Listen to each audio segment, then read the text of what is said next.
Bonjour à tous. Aujourd'hui, nous allons voir le passage d'une fraction décimale à un nombre décimal.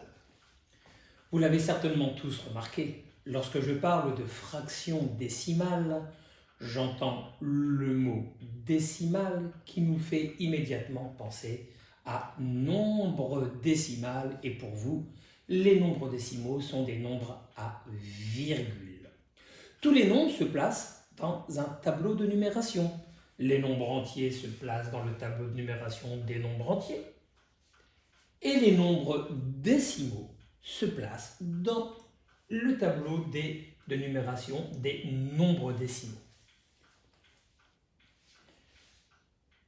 Ce qui va être important maintenant, c'est de savoir placer une fraction décimale dans le tableau des nombres décimaux. Et ça se fait exactement de la même manière que placer un nombre dans le tableau de conversion des masses ou placer un nombre dans le tableau de conversion des unités de longueur.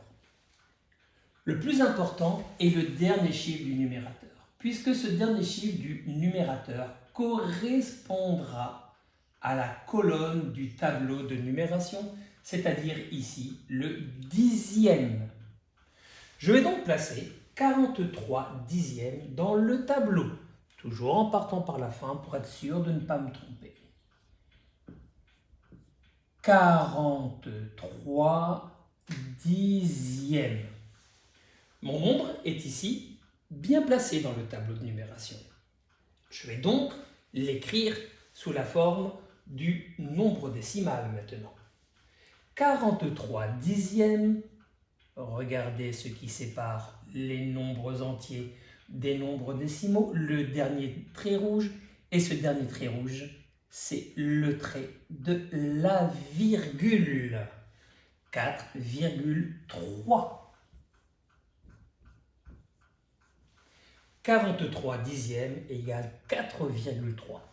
Et on voit donc dans ce nombre qu'il y a une partie entière qui est 4 et une partie décimale qui est 3 dixièmes.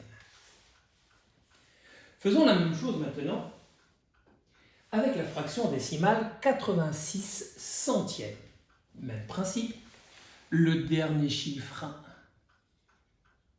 du numérateur correspond à la colonne du tableau de numération, c'est-à-dire le centième.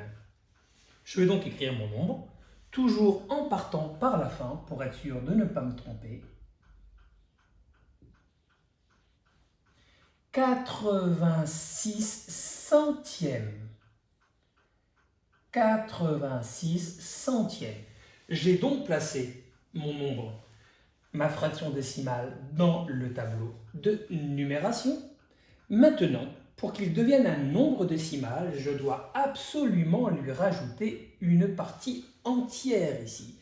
Et cette partie entière, même si elle n'apparaît pas, vous savez comment on procède. On rajoute un 0, puisque le 0 est également un nombre. Il n'y en a pas de partie entière, on l'indique donc par 0.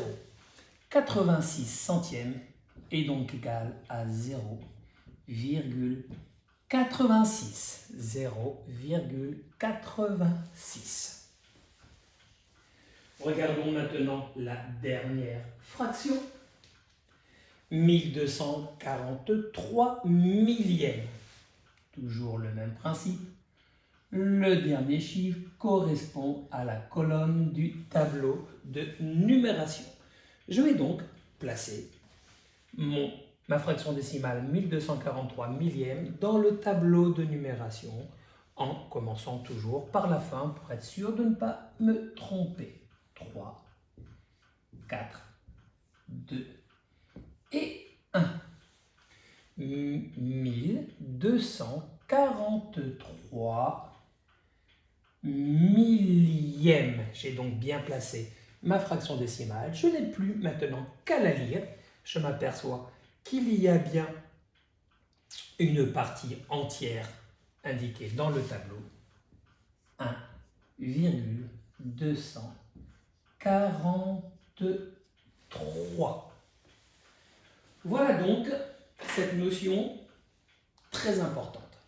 Être capable, premièrement, de placer une fraction décimale dans le tableau de numération, le dernier chiffre correspondant toujours à la colonne du tableau de numération, et ensuite de passer de la fraction décimale à un nombre décimal simplement grâce à la lecture du tableau.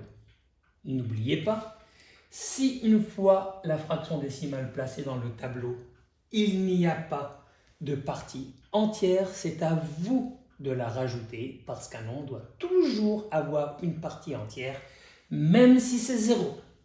Voilà. Maintenant, nous allons conforter toute cette notion à travers des exercices. N'hésitez pas à regarder cette vidéo en boucle, surtout pour être bien capable de placer la fraction décimale dans le tableau de numération des nombres décimaux.